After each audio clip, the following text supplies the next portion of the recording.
ഇവിടെ സംഘാടക സമിതി രൂപീകരിക്കുന്നതിന് മുൻപേ തന്നെ നമ്മുടെ ബസ്സിൻ്റെ തൊഴിലാളികൾ വർഷം തോറും അവരെ നമ്മുടെ ഗ്രാമപഞ്ചായത്തിലെ ഏറ്റവും പാവപ്പെട്ട ഒരു രോഗി, അവർക്ക് വളരെ സാമ്പത്തികമായി ബുദ്ധിമുട്ടുള്ള ആളുകളാണെങ്കിൽ അവരെ സഹായിക്കുന്ന തരത്തിലുള്ള പ്രവർത്തനങ്ങളായിട്ട് മുന്നോട്ട് പോകാറുണ്ട്. പക്ഷേ ഈ വർഷവും അവർ അതിനുവേണ്ടി മുന്നോട്ട് വന്ന സമയത്താണ് നമ്മുടെ പുത്തൂർ LP സ്കൂളിലെ ഈ ഒരു കുട്ടിയാണ് ദക്ഷിൺ. അത് വളരെ സാമ്പത്തികമായിട്ട് പിന്നോട്ട് നിൽക്കുന്ന ഒരു ഫാമിലി, വളരെയധികം പ്രയാസമുണ്ട്. അപ്പോൾ അതൊക്കെ മനസ്സിലാക്കിക്കൊണ്ട് തന്നെ അവർ ബസ് തൊഴിലാളികളാണ് മുന്നിലേക്ക് ഇറങ്ങി വന്നിട്ട് നമുക്ക് അവരെ സഹായിക്കാം, അതിന് എന്ത് പ്രയാസം നേരിട്ടാലും ഞങ്ങൾ മുന്നിലുണ്ട്, നിങ്ങൾ ഞങ്ങളുടെ ഒപ്പം നിന്നാൽ മതി എന്നുള്ളൊരു ആവശ്യമാണ്. ഇതിൻ്റെ ലീഡർഷിപ്പ് വഹിച്ചു പോയത് നമ്മുടെ സുനിയേട്ടനാണ്. അപ്പോൾ അങ്ങനെ എൻ്റെ അടുത്ത് വരികയുണ്ടായി. അതിനോടൊപ്പം തന്നെ കൊളാങ്കുണ്ട് ഭാഗത്ത് 28 വയസ്സായ ഒരു ചെറുപ്പക്കാരനാണ്. അവർ മുന്നോട്ട് പോകണമെങ്കിൽ ഭാരിച്ചൊരു ചികിത്സ തുക നമുക്ക് കണ്ടെത്തേണ്ടിയുണ്ട്. ഇനി നമുക്ക് വിശ്വാസം കൊണ്ട് ഉറപ്പിച്ചു പറയട്ടെ, പണമില്ലാത്തതിന്റെ പേരിൽ ഈ 2 പേർ 7 വയസ്സുകാരനും 26 വയസ്സുകാരനും ഒരു കാരണവശാലും അവരുടെ ചികിത്സയ്ക്ക് ഒരു കോട്ടവും പറ്റില്ലാത്ത വിധത്തിൽ എന്ത് വില കൊടുത്തും നമ്മളെല്ലാവരും ചേർന്ന് ജീവിതത്തിന്റെ നല്ല കാലത്തേക്ക് അവരെ കൈപിടിച്ചു കൊണ്ടുവരുമെന്ന കാര്യത്തിൽ ദൃഢനിശ്ചയത്തോടെയുള്ള പ്രവർത്തനങ്ങളിൽ നമ്മളൊരു മനസ്സായി ഈ ഘട്ടത്തിൽ നേതൃത്വപരമായി പങ്കുവഹിക്കുന്നു. മുഖ്യമന്ത്രിയുടെ ചികിത്സാ സഹായത്തിലേക്ക് 2 പേരുടെ അപേക്ഷ തയ്യാറാക്കാൻ പഞ്ചായത്തിനോട് ഞാൻ പറഞ്ഞിട്ടുണ്ട്. അതിൽ നിന്ന് ലഭ്യമാകുന്ന അപേക്ഷകൾക്കനുസരിച്ച് ലഭിക്കാൻ കഴിയാവുന്ന, കൊടുക്കാൻ കഴിയാവുന്ന ഏറ്റവും വലിയ സംഖ്യ അവരുടെ ചികിത്സയുമായി ബന്ധപ്പെട്ട കാര്യങ്ങൾക്ക് നമുക്ക് കൊടുക്കാനാകും. ആ വിധത്തിൽ ഈ പ്രവർത്തനങ്ങൾ നമുക്ക് മുന്നോട്ട് കൊണ്ടുപോകേണ്ടതുണ്ട്. അതാണ് മലയാളിയെ സംബന്ധിച്ചിടത്തോളം ഏറ്റവും അഭിമാനകരമായിട്ടുള്ള വസ്തുത.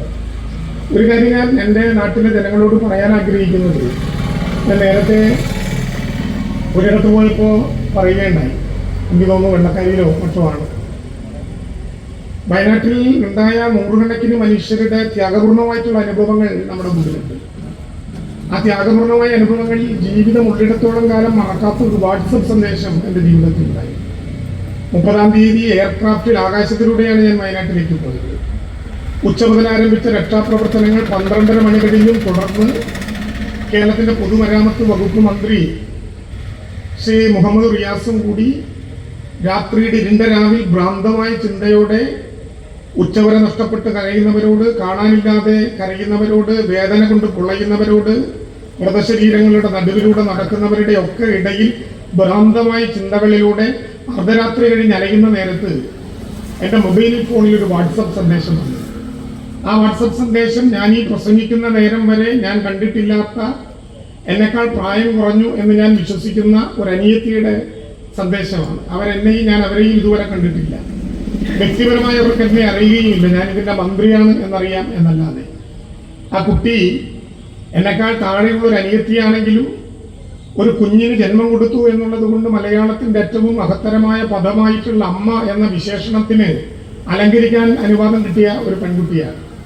അവിടെ എഴുതിയ സന്ദേശം 3 വരിയാണ്. സാർ, TV-യിൽ കാണുന്ന വാർത്തകൾ കണ്ട് കരള് പിടയുകയാണ്. TV-യിലെ വാർത്തകൾ കണ്ട് കരള് പിടയുകയാണ്.